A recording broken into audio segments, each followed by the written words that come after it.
All right, welcome back. Cold open question for you this week. If you were trapped in the afterlife like the Maitlands, where would it be and how would you spend your time? All right. And so, as we know, it's different for everybody. Not everybody's tied to their house. So if you were trapped in the afterlife like the Maitlands, where would it be and how would you spend your time? Okay. All right. We'll answer that when we get back. Well, at the end of the show.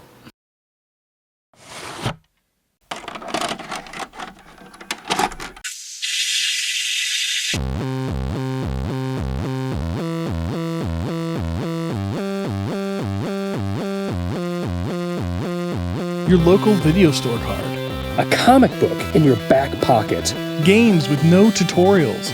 Music you had to discover. And drinking water straight from the hose. These are the things us millennials remember fondly. We are the Jennings brothers. Join us after the streetlights come on as we race our bikes from the top of the hill right down memory lane. Exchange those quarters because this podcast takes tokens.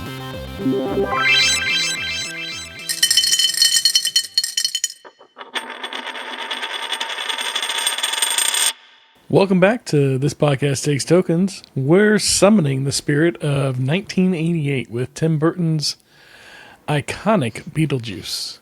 It's a hilarious horror romp featuring the ghost with the most, Beetlejuice himself. Get ready for the Maitlands, the Dietzes, and all the macabre fun that comes with it. From sandworms to... I don't know what that word is. Oh, seances. There we go. This film redefines what a comedy horror could be. So let's dive into the afterlife antics of everyone's favorite bioexorcist, Beetlejuice. It's showtime. It's showtime. Apologies. I had my intro written, and I told ChatGPT to just punch it up a little bit for me, see if it would give me something a little different. And then I smashed what they had and what I had together, and they added the little bit about get ready for the Maitlands, the Dietzes, and the whole macabre fun from sandworms to seances. And I didn't catch seances before. Not really a word. I ran through it real quick, so it threw me. Yeah, it's not a word you see every day. We don't use it a lot. Yeah. It looks like seances or something like that. Derek, I was just having a seance the other day, and Yeah. So yeah, that threw me for a second. Yeah. But anyways, we're talking Beetlejuice. Beetlejuice. No, nothing? Okay. Whew, we're lucky there. Well, I had a lot of fun going back and rewatching this. Yeah, how about you? I did. I wondered if I would. Oh, okay. So, to me, like, Tim Burton movies, I like them, most of them, but I kind of feel like Tim Burton is like the hot topic of the movie industry, almost. You know what I mean? So like, there's the retailer, the hot topic retailer that has I don't know, like pop goth and pop punk and all this edgy stuff and everything. Yeah, and like it's really cool. When you're in middle school or high school, you're like, oh man, this is really edgy and everything. And then as you get older, you're like, oh, it's Hot Topic. Like, you see it in the mall or something. But I don't know. Like, there's a few of his movies that kind of hit me that way. This is not one of them. This was really good. I was a little nervous to go back to it because I thought that maybe this would hit me that way, but not at all. Not at all. No. Not at all. Nope. Great movie. This is almost an annual watch in our house. Our kids love this movie. So we rewatch this one quite often. I'd say probably every Halloween we rewatch it.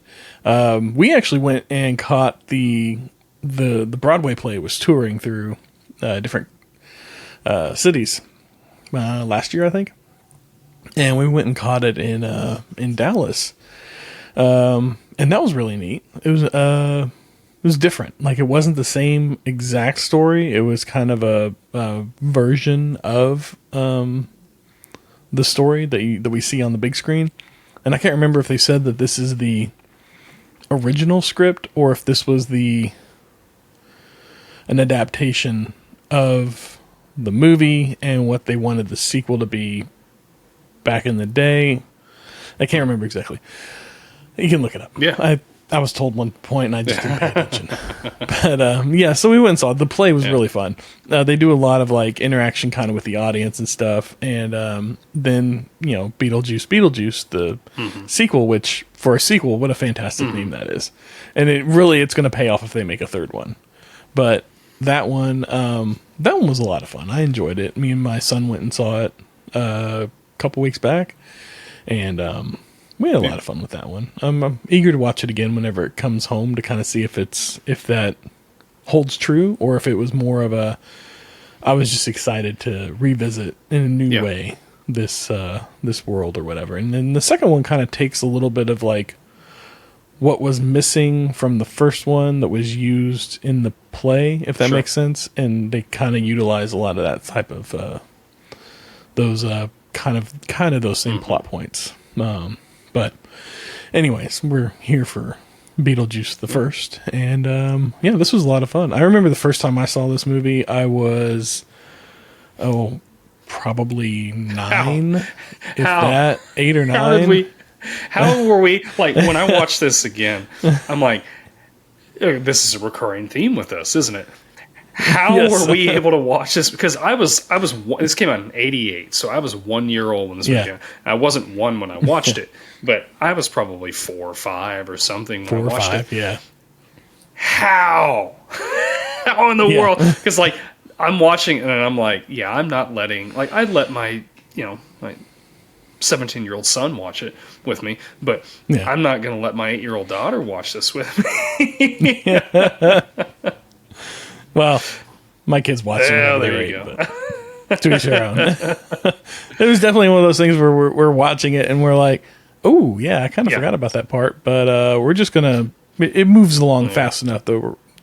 Hopefully they don't catch on to too much. But, everything turned out okay. But, I think I was about... it had to have been probably a year after it came out because it was on home video. And I was over at a friend's house and we watched it. And I remember we sat and we watched this and we ate like cereal out of the box. But it was later at night. And I remember it was the kind of cereal that had like the marshmallows in it. And we were just eating it dry, like candy. And that's about all I remember. So it had to have, and I know it had to have been like 89 because of where we were living at the time. And, but I've seen this movie early and I've rewatched it several times and I've enjoyed it, every time. So it sounded like you haven't watched it in a while. When was like probably the last time you watched it? It's been a couple years. I mean, I remember, so I've seen it since I've, in adulthood. And I think it was like maybe the second year of our marriage or something. We were walking through the store and I saw it like for $5 in a bargain bin. And I'm like, I'm going to pick that up. So I've, and I think I watched it then and then I hadn't watched it again since then. So it had been quite it was to the point where there wasn't, like, the big plot points I remember, but a lot of the things that are happening, kind of the little side things or whatever, I'd forgotten about. So it wasn't, like, completely brand new to me. But there was enough surprises that it was, it was kind of fun to have those when I'm watching through it again. So, yeah. Yeah. Well, yeah, there's definitely, I feel like that's the case with a lot of these movies that we've seen like so many times. Like every time if you really sit down and rewatch it and not just put it on and scroll through your phone or play a game or whatever, you tend to like see things that you maybe hadn't seen before or maybe hadn't appreciated, or you see it in like a slightly different way. There's just little things that like. Well, I enjoyed the beginning and you've got the aerial view of the town, and then it's just super seamless. It just transitions into that model that Adam had made, and I don't know, that was really neat. Well, I think you start out and you're overviewing the city, and you don't realize it's the model until like a certain point, and then you're like, oh, that's kind of like a model.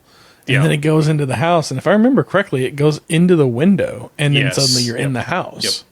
So then it kind of makes that transition from model to home about the time you're thinking, oh, this is like a model, and then suddenly it's like, oh no, this is like real life. Which he spent a lot of time on that model. That was a very accurate model. Looked good. Like I've wanted to, if I ever have the time, I thought it'd be fun to do like model making like that. Because I've dabbled in a little bit of that when I had a friend group of mine that we've all kind of like, moved apart now. Everybody's moved out of town or gotten married, and it's kind of harder to get back, to get together. But we used to do every Saturday night, we would do board game nights. And I had board games. I mean, people would bring different board games over, and but I had several games that like the figures were just gray plastic, but they were made where you could paint them. So I had like painted all. I've still got them in the closet. I painted them all up. I put like fake grass on the base of them and everything, and it was a lot of fun doing that. And I'm like, oh my gosh! So I'm watching this. I'm like, man, it'd be a lot of fun to get back into like actually doing model making with, the buildings and stuff like that. Just look pretty cool. Yeah.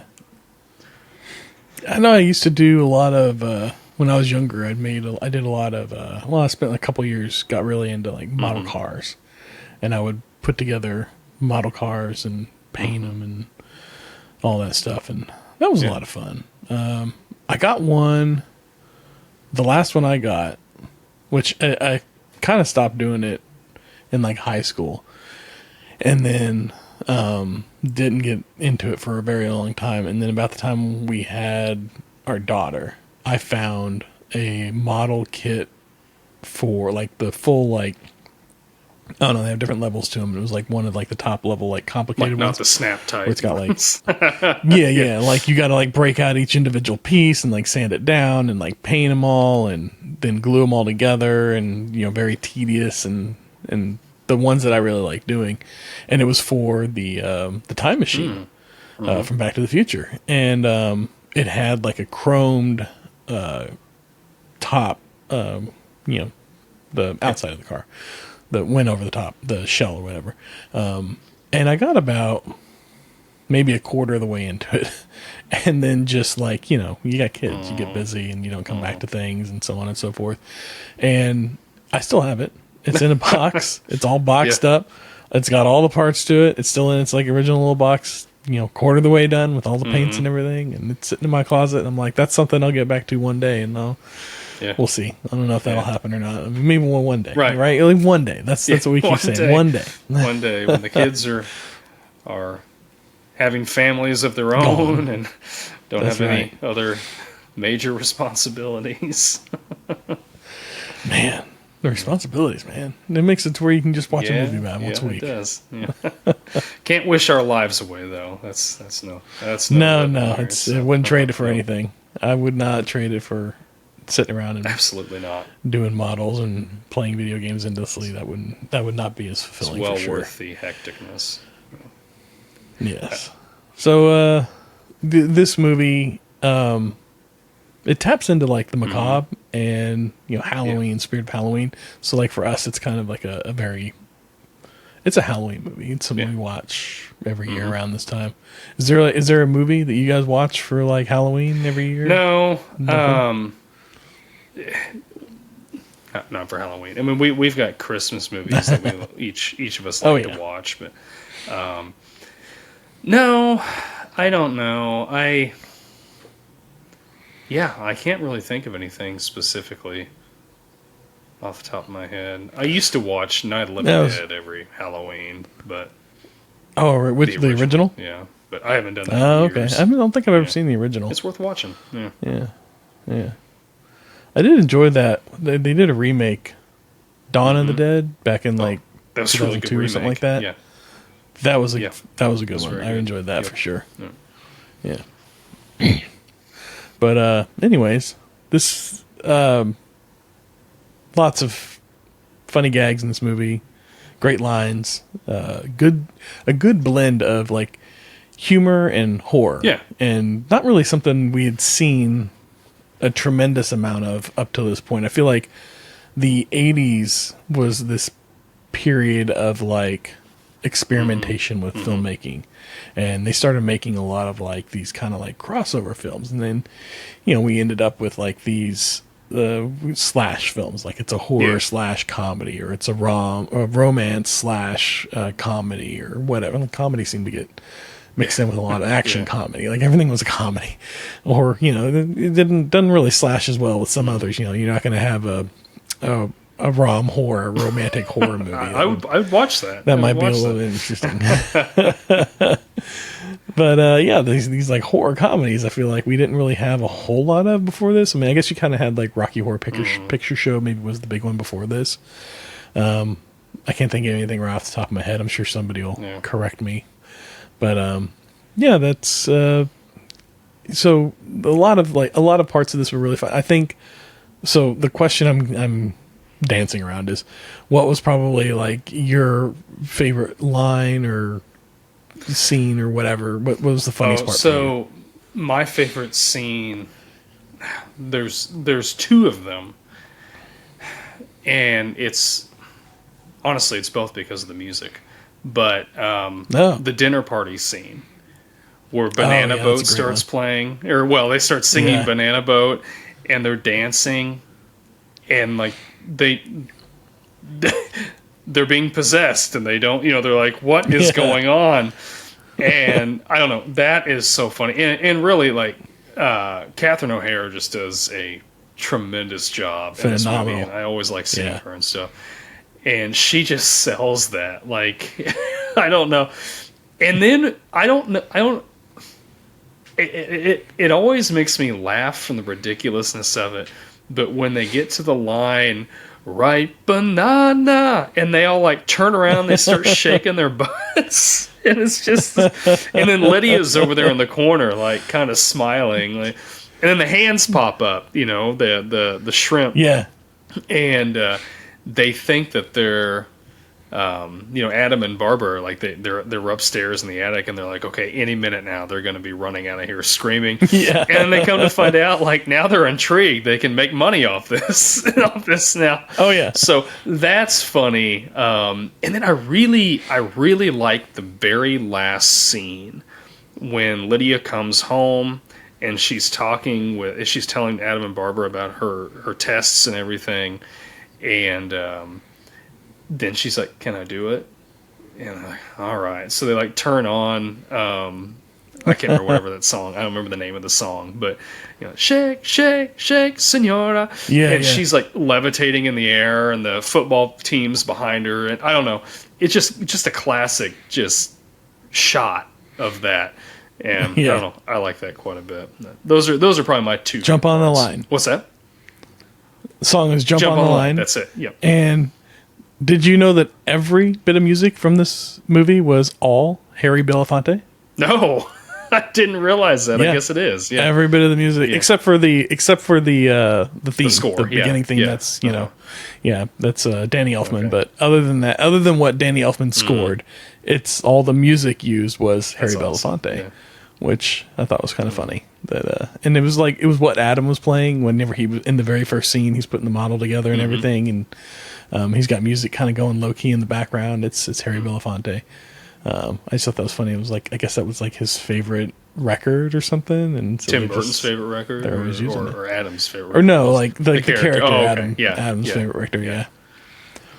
Yeah. So it kind of like, it was like its own little character in the movie, the Harry Belafonte, which I should have done a little research on that and could maybe have a little more information. I'll have to remember next time.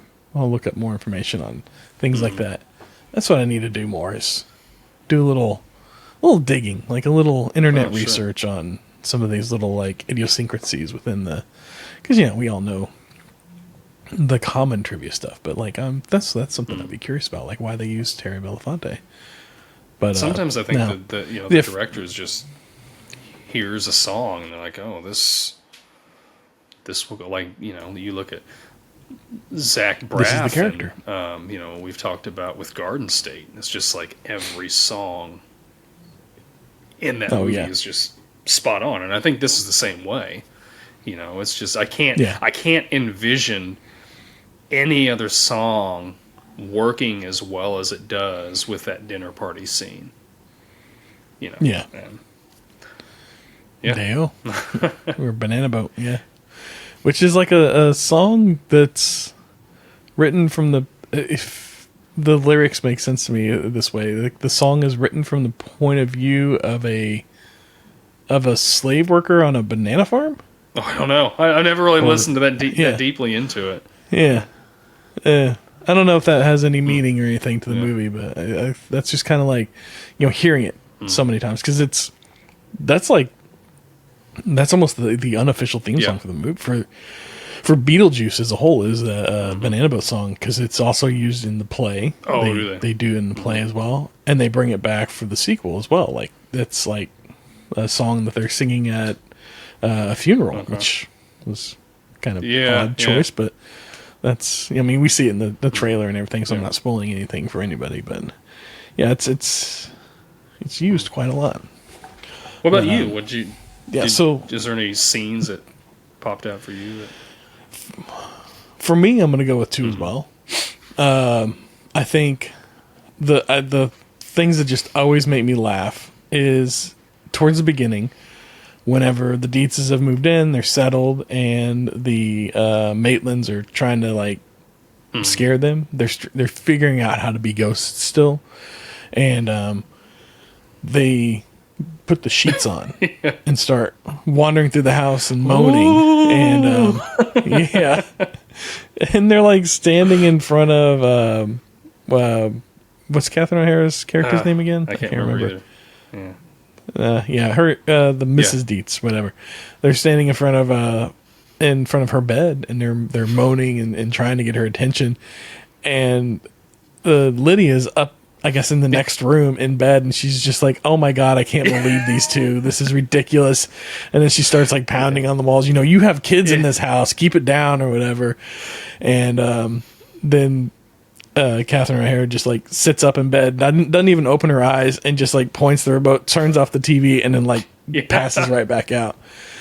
That one always makes me laugh. I think that's just one of the greatest bits from the movie. And then the other one is probably one of my favorite, and it's highly inappropriate, but whenever they're dealing with Beetlejuice, and I think it's right after they dug him up, and they go back home, and then they come out of the model, and he's a little peeved about them leaving him behind, and he I don't remember if he kicks over the tree, I think he kicks over the tree, and the tree falls over, and he grabs himself, and he's just like honk honk, and he's like, hey, yeah, nice model or whatever. That one just kills me every time too. I think that's probably one of the funniest. They get parts. an F-bomb in there, and that's a couple. Like, I'd forgotten about that. I was like, whoa, like this PG-13 movie. It's a hard PG. I think a PG-13 you can get one. You can get one out. I think you can get one out in a PG-13. But now they're like, I forget what I was watching. I was watching something and it came on like FX or. We've been rewatching Mad Men, and they drop swear words every so often, S's and F's, and but it's funny because I'm rewatching it on Amazon Prime, and on there they mute it. Oh, so that's weird. They don't say it, like it just like it drops the audio for that word. I don't know why on Amazon Prime, because that's like streaming. Yeah. That's weird that they do it on there, but that was on AMC, like basic cable, but still but I think basic cable has some slightly different rules. Like I remember Breaking Bad, they had some language in there as well. Was pretty hard. Yeah. And then Turner Classic Movies. I remember I got on a huge Turner Classic movie kick years ago, and I would just like look forward for weeks at what they were going to be having, on the guide, and I'd record stuff like movies I hadn't, watched before or heard stuff about. All that stuff was completely unedited. Like I remember watching Kramer versus Kramer, and there was like a nude scene in there, and it's on. It's on. Yeah. Wow. And I'm like, I don't know if like they're able to get away with it because it's a premium channel on, on the satellite or what. I don't know, but yeah, I think if it's like a HBO type of situation, then yeah, they can do whatever. But I thought with like, if it's part of the cable bundle, if it's not your local broadcast, but it's part of the cable bundle, like your local broadcast has even more stringent, like they can't utilize a lot of the language. And then I guess they call it basic cable, which is kind of a bit of a misnomer, I think. But the extended cable or whatever package, they have a little more leeway now. I know it's now. I know it wasn't that way until like I think the 90s. They changed some of the rules and they let them have a little more leeway. But then like the premium cable stuff, they can do whatever because you're paying for it. So, you know what you're in for there. Yeah, those are like completely unedited, only formatted for your screen or whatever. Yeah. But anyways, yeah, that was some of my favorites. Always funny, always enjoy him. I mean, he's got like, I think I saw somewhere where they said like Beetlejuice is only on the film. The film only has like 19 minutes of like screen time or something like that. At all. Yeah, hardly in it at all, but steals the show with every scene that he's in. That's Michael Keaton though, man. He was started out as a stand-up comic. He kills it in this. This is probably like, as far as like his comedy stuff goes, this is probably like one of his top best performances. And then goes straight from this into Batman. Mm-hmm. What a hard pivot that must have been. I know that like they say that was a really hard sell back in the day, getting him to be Batman. But as we know, worked out well. Yeah. He is Batman. But Batman and Beetlejuice, I know, same guy. Right? That's crazy to think of. And Adrian Toomes as well. Yeah. Crazy. Yeah, I couldn't believe. I had a hard time seeing Alec Baldwin. Like, not, I mean, I know he's in this movie, but he does not look like Alec Baldwin to me. Like, like, that, like Gina Davis. I'm like, of course that's Gina Davis. But Alec Baldwin, I'm like, this can't be the same guy. This can't be the same Alec Baldwin that I know. I don't know. He's younger there, and I agree. Like I look at, and then they did the sequel movie and everything like that, and even whenever they announced it, I was like, there's no way they're gonna have Alec Baldwin and Gina Davis back. They just they can't. They're not gonna look. They won't look like they did. There's no amount of makeup they could put on them that would make it look right. But yeah, because they both age, so they fine. They age well. Like no, not shit on that or anything like that. But people do get older. They do change. Their appearance does change over time, and like I think they were able to pull it off with Michael Keaton because of how much makeup was involved. That he can still kind of pull it off. Like it kind of works. I don't know for how much longer. But it would definitely not work for them. Unless they had them be like, when they were decomposing there on that seance scene, or they did something to their face and it got stuck that way and they couldn't get it off or whatever. Yeah. But I can't think of any plot reason why they would do that, to themselves anymore. But yeah, that's an interesting.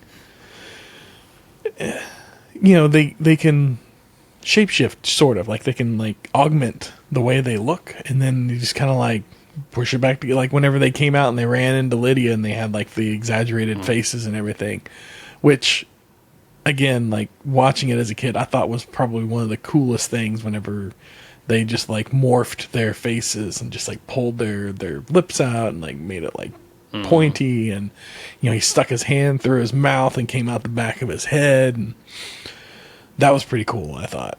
And then so then they come out and they run into Lydia and they just like kind of push themselves back together, and suddenly they're back to normal.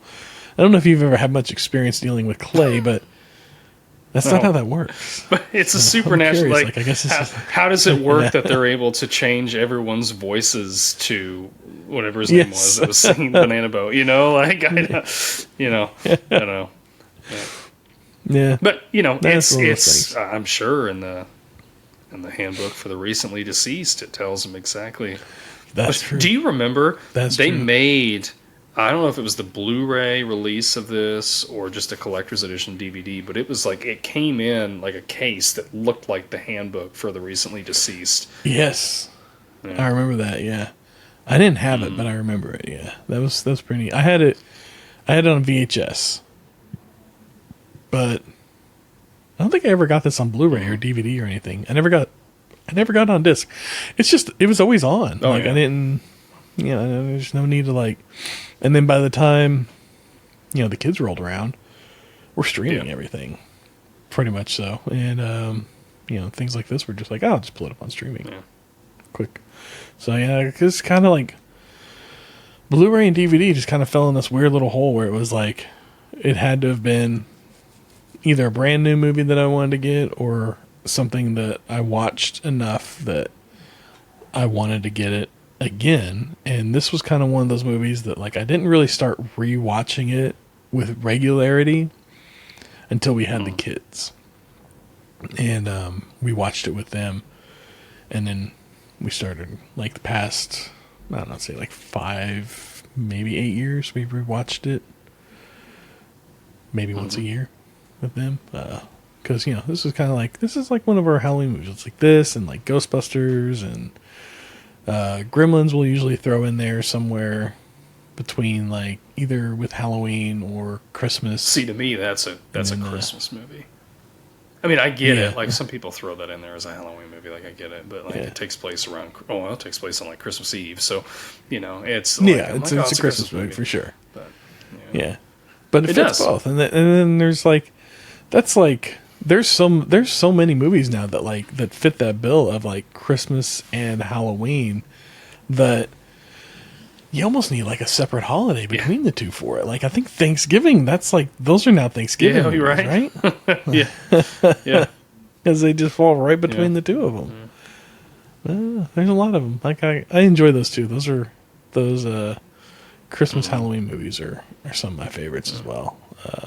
I can't think of There was another one I was trying to think of, but I couldn't think of it. And then Bruce likes to double dip, and he will watch Nightmare Before Christmas for both Halloween and Christmas. Perfect. Like it is. It's both. That's one of those ones. That's it is both. That's one you can't pin down to one or the other. It is both. It is firmly both, and somehow it pulls it off. Another Tim Burton film. It is. Just saying. I think it's really with Tim Burton. There's like a certain period. It's like his early stuff, like, the 80s and maybe even the early 90s stuff. Great.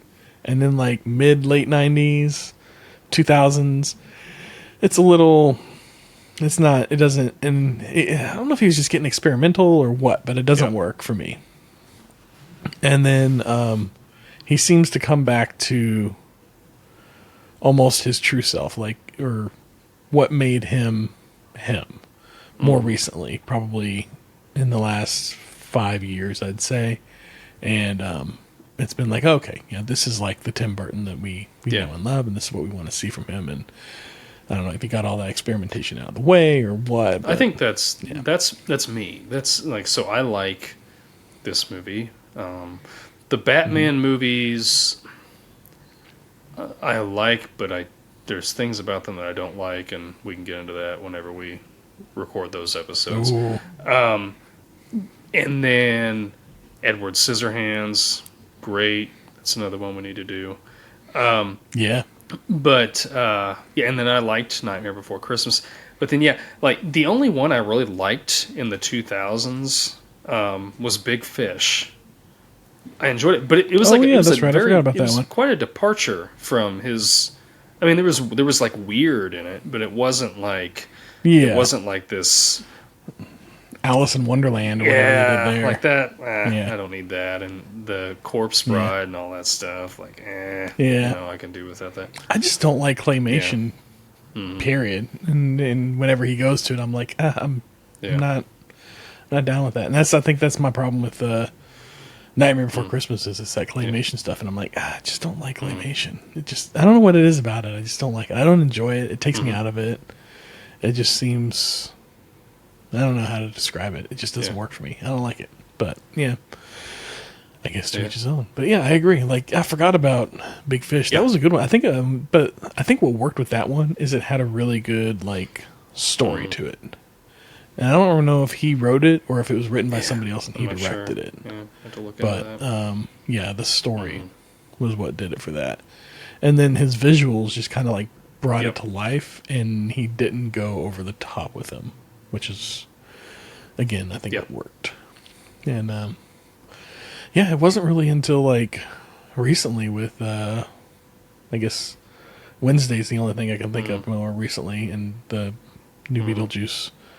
That I've been like, okay. I forgot he did Sleepy Hollow too. That was one I enjoyed. Oh yeah, that was fine. I haven't watched that one since. That's it. I'm like, did I like it back then? Because I don't know. We'll have to rewatch that one too. We keep the list continues to grow. It does. So I was looking. Back to Beetlejuice. They were the beginning of the movie before Adam and Barbara die. Spoiler alert. But they're talking with the what was she? She was like their interior decorator, but like her real estate agent or something. I think she was just a real estate agent that was like a friend, like an acquaintance in town, because it's a small town, so everybody knows everybody. There's like 5 houses in town. But she was saying that they were offering $260,000 for the property. So I did the math on it. I'm like, what would $260,000 in 1988 be comparable to today? So it'd be $691,000 for that property. I'm like, gosh darn, that's good. That seems like underbidding too. What'd you say? I feel like it would be more today. Be more today. They had a lot of land out in the country, upstate New York. It was beautiful. Connecticut. It was Connecticut. Yeah, beautiful Connecticut. House. Oh yeah, even more. I loved that house until they botched it with with all the modern stuff. Which I don't know if that's modern. I don't know what that is. Was that modern for the time? That was something awful. that was. It was definitely yuppie. Yeah, 80s. That's it. And it was so funny that Catherine O'Hara's like, she thinks she's so artsy, and like her sculptures suck. And like even her agent, he's like, you know how much money I've lost on these sculptures and everything. And that was, I don't know. It's little things like that in the movie that I think are funny. Like there's that scene when they're going into town, and Adam goes into his shop. And that old guy's sitting there, and he's like, "Hey, you need a haircut?" And he's like, "No, not today." And he like keeps talking, and Adam goes in, and you hear the guy still outside, and he's still talking. And he comes back out, the guy's still talking, and he's like, "All right, see you later." And he gets in the car, and they take off. And which that was Maitland's Hardware, so that was his hardware store that he was running. Now, I can't imagine that, I don't know, maybe it's the idyllic town thing, that he ran that hardware store and had that big nice house. Maybe he built the house, I don't know. And everything. Yeah, he built the house, maybe, I don't know. I imagine, I don't know what the backstory is with this character, but I imagine that he was a writer or something and made a decent, maybe an architect. And made a good living before, like in his 20s and 30s, and retired early, opened a hardware shop up in Connecticut in a little town, and then like this is just like his like, I'm going to like take it easy for the rest of my life. I worked hard, and have this nice little life with my wife. That's the way I like to imagine it. Well, I mean, because it was like his hardware. It was, and and they are just like surprised. Like this is what makes me agree with your theory here, because in spite whatever the word is of dying, they are surprisingly okay with being dead. Like, they find themselves back at the house and they're like, oh, we must have died. Well, this is what we were going to do anyways. Yeah, and they're like, okay, when they're fine until somebody comes in and starts, changing their house around. Because I think they're like, they were even fine with other people living there until they found out that the house is going to get changed. Oh, yeah. Yeah, maybe they'll be nice or whatever. But I think, Gina Davis's sticking point seemed to be all the dust. She couldn't get rid of all the dust. And it seemed to be driving her nuts. Like he was like, we'll just, this will be like our retirement. We'll just spend the rest of our lives here or whatever. And she's like, yeah, but it's like dusty. You can't get rid of the dust. Can't get rid of the dust. Yeah. And she's just like constantly like dusting and trying to clean things. What is her name? Barbara. Yep. Rambling through that, and I'm trying to remember her name at the same time. Yeah. Barbara. I can never remember their last names. I can remember their first names, but I can't remember their last name. Yeah, the Maitlands. That's it. Which is only referenced like a couple times. And it's like you gotta like pick it up. But which did you hear whenever in the beginning, whenever the real estate agent is talking to them about selling the house, she's talking about who's coming to buy the house. It was the Dietzes that were putting in an offer originally. Yep. Like they were trying to buy it from the get-go. You think they planted that dog? What's up with that? Like how they so the dog's weight keeps the car upright. Perfectly he steps balanced. off, the car falls. They fall 20 feet and they both die. Like I'm like they just drowned. What is this? Like you couldn't have had him. I don't know, something else. They have a head-on collision with something. I don't know. Like I'm just like, right. This just seems a little bit far-fetched. Like maybe they weren't buckled. I don't know. Maybe this is a cautionary tale of wearing your seatbelt or something. But I think they were buckled, but they couldn't get unbuckled. Okay. And then the car fell upside down, and so now they're drowning. Like just like you can drown in an inch of water. Yeah, like we found out with Bruce Willis in Unbreakable. Yeah. He's Yep. They tried drowning him in that puddle. Yeah. But that's my theory is that because I thought I had the same thought. Like this is ridiculous. Like this dog comes along and they swerve so aggressively to avoid the dog and go through the side of this thing, and which somehow tears up the floorboards from it too. And and then the way the car falls, though, I was like, it falls upside down, and the water's just deep enough that if they couldn't get out of their seatbelts because they're driving like an old... Well, I don't know if that was an old car for the time or if that was a new car for the time. I guess it was a relatively new car for the time. But, then they couldn't get their seatbelts unbuckled. Maybe that's the thing with Volvos. Do they have, like, seatbelt issues, maybe? Yeah. Like, just failed seatbelts all the time? I don't know. That was my theory with it, because I thought the same thing. I was like, this is ridiculous. How can they not... See, I seem to do that whenever we rewatch these movies. I watch them with a little more of a critique. I know. I know, things. And some of it, it's like, is this really warranted for me to critique it this much? But just enjoy the movie. You just, I guess you just got to take it for what it is. But at the same time, you kind of need things to talk about. So, but there's. You go right ahead. I was gonna say there was just like little things throughout the movie, like sprinkled throughout the movie that like I really enjoyed, like little gags or like little things like Beetlejuice luring the fly over to his grave so he can have a snack. Come here. Like he eats the fly. We'll have a little lunch. And or whenever they're talking to the caseworker Juno. And like every time she goes to smoke, it starts coming out of her throat. I didn't notice that until this time watching. I'm like, oh yeah. I always enjoyed it was just like little things like that. It was just like that. So I really liked the waiting room scenes because you kind of get to see how different people had died. And there's that guy that, like, presumably died because of a lit cigarette, had, like, you know, burnt his house down or something. Oh, yeah.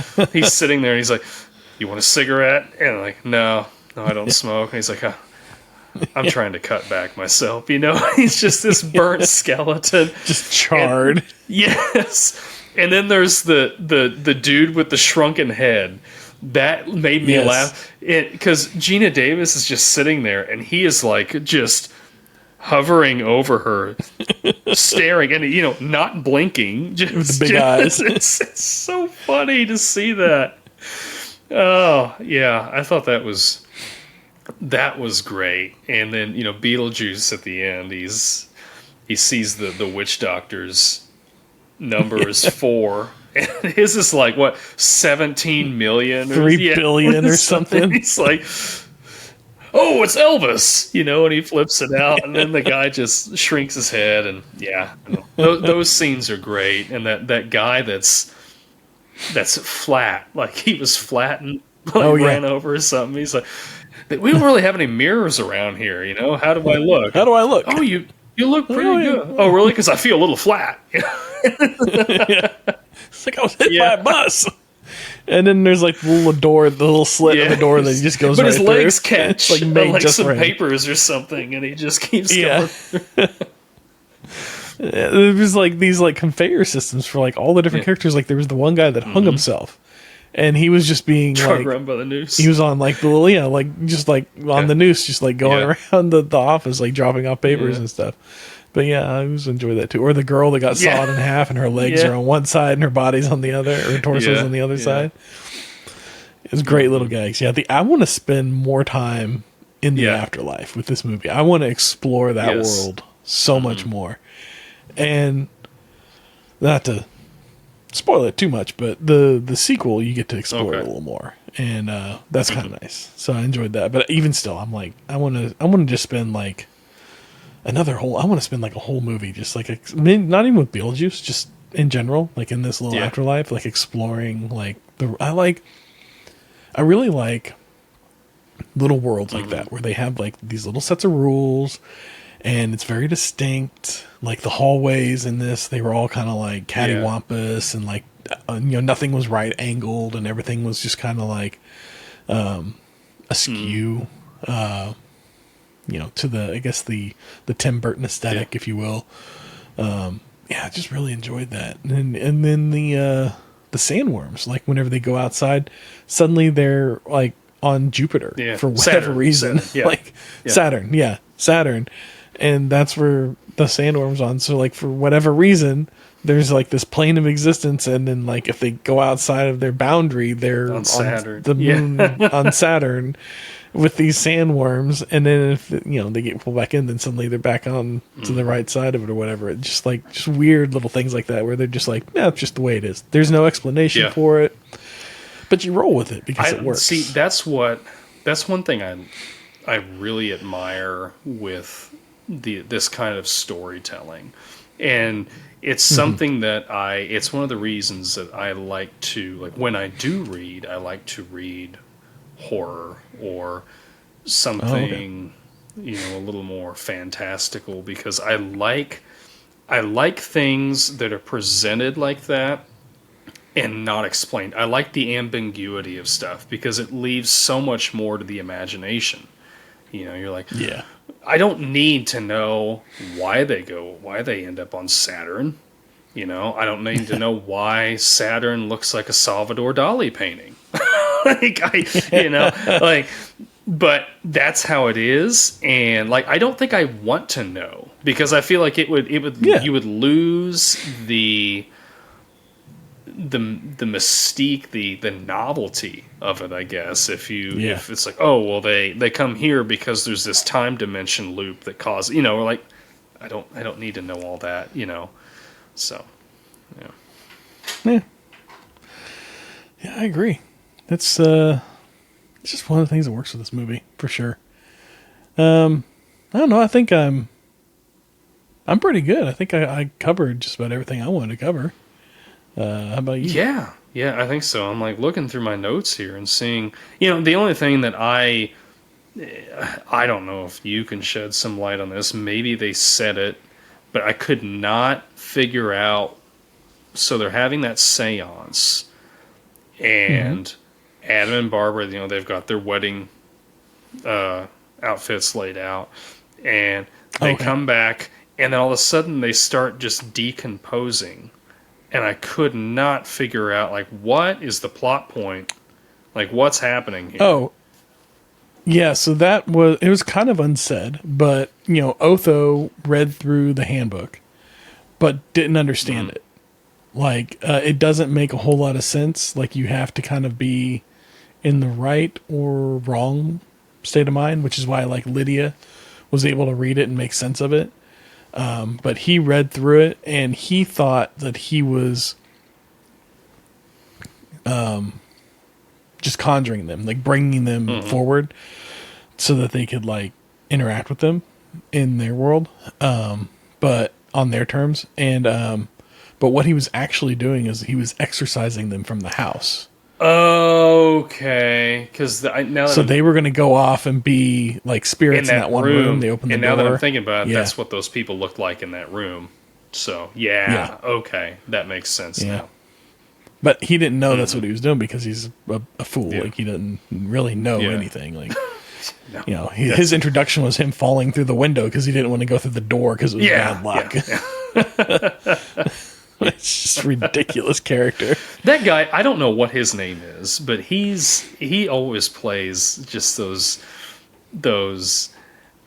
off the wall sort of character roles. I can't think of like a lot that I've seen him in, but when I've seen, like, Demolition Man, he was in Demolition Man, and he was just some very, like, flamboyant sort of helper for the mayor of the city or something, but he had the same mannerisms that he's got, in Beetlejuice.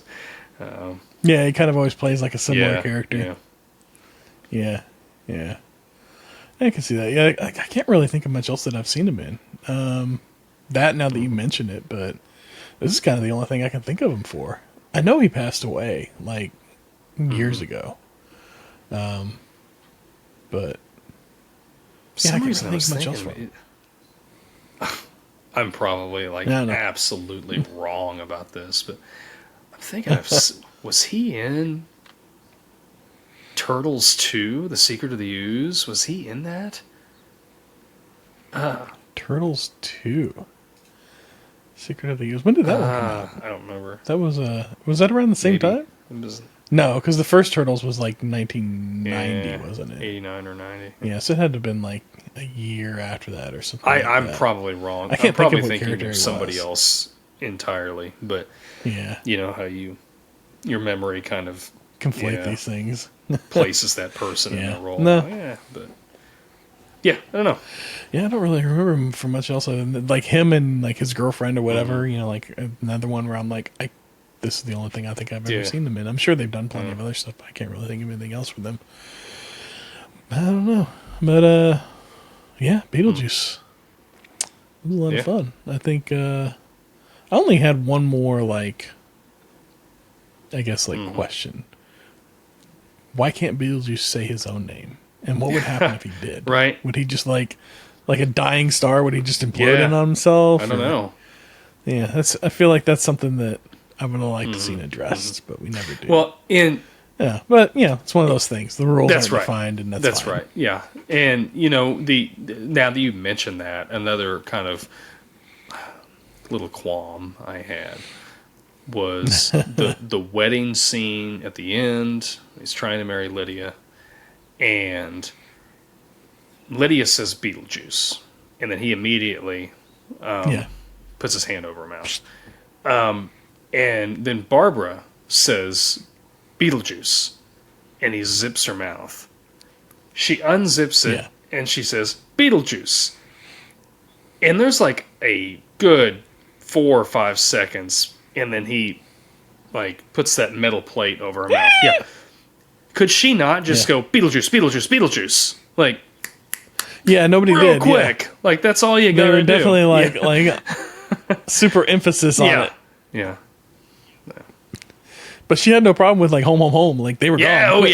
yeah. Which yeah. does that work for other things? Could she be like target, and then they're in the Just target? get right Like, there. Yeah. Maybe that's in the handbook. because that might be the best way to get around. Yeah. Yeah. But that was kind of one that I was thinking about. Like, what if he says his own name, or can they go to other places? Yeah. I'd be interested to know that too. Yeah. But that is part of I guess what we like is that not everything's defined, and that's fine. Not everything's defined, and that's fine. I don't want it defined. It would ruin it, I think. So. All right. Well, before we head out, you want to tell them what we're doing next week? We are going to be watching The Monster Squad. One of my favorite movies growing up from the 80s. It's kind of, we're kind of in the spooky season, like we talked about last week on the end of the episode. So we're going to do another sort of spooky, not really spooky, but kind of a monster. Well, it is a monster movie. The kids' monster movie. Yeah. Monster Squad. I don't remember this movie that well. Like I think I'd seen it like back in the day, probably like you showed it to me or something. And I watched it at least once. I know I'm familiar enough with. I know it's a movie that exists. I kind of know what it's about. But this will be one step below a fresh watch for me. So I'm looking forward to something kind of new. It's been a while since I've watched. I mean, I own it. Of course, I own Beetlejuice too, but this one I've seen more than I have Beetlejuice. But yeah, it'll be good. So we will, we'll be answering our cold open question here in just a few minutes. But until then, we've reached another checkpoint, my friends. Remember, sharing is caring. Leave us a review, a comment. They help a lot. We really appreciate it. And until next time, be kind and rewind. Absolutely. We'll see y'all then.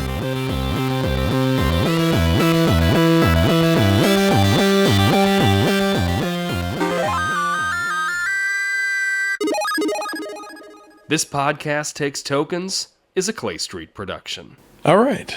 Well, we're back with our answer to the cold open question. It's not. I don't know if it's really cold anymore. Now it's more of a thawed open question, but. Yeah, here we go.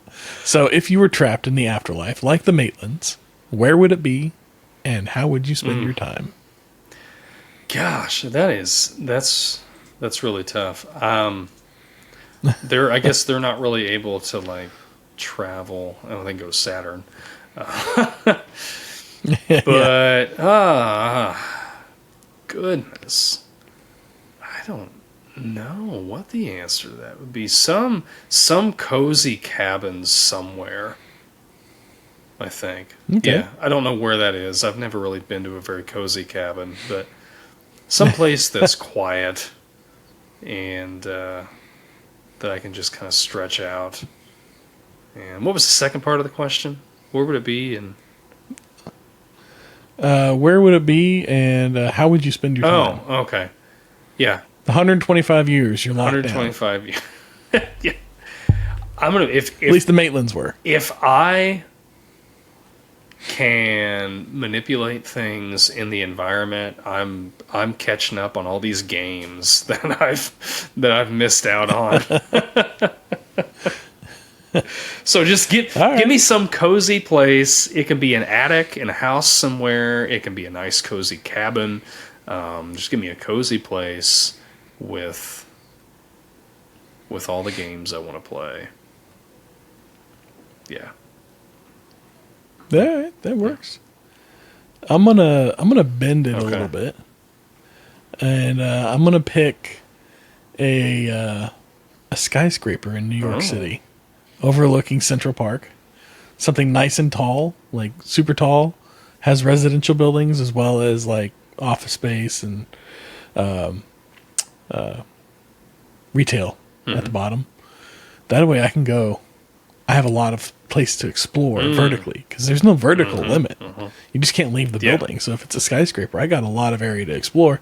Plus, I can go and catch these great views from every side and watch the city grow around me for 125 years. I think that'd be a lot of fun to spend your afterlife in. You know, if we're sticking to this construct here of 125 years, and you're locked into whatever particular building you pick, and so on and so forth. Whoever you're with at the time, or whatever. Hopefully, I don't go with too many with somebody I don't like. Hopefully, I'm with people that I love. And as much as I want them to live long and fulfilling lives, if I'm trapped with somebody, I hope it's somebody that I enjoy at least. Yeah. Can you imagine if instead of dying with his wife at the wheel or in the passenger seat with him, he went down there to pick up that old guy that was rambling, and they just went over the edge together, and he's stuck with him in the afterlife. Just spends 125 years telling the same story. He would definitely be using Beetlejuice then to exercise this guy out of there. Yes.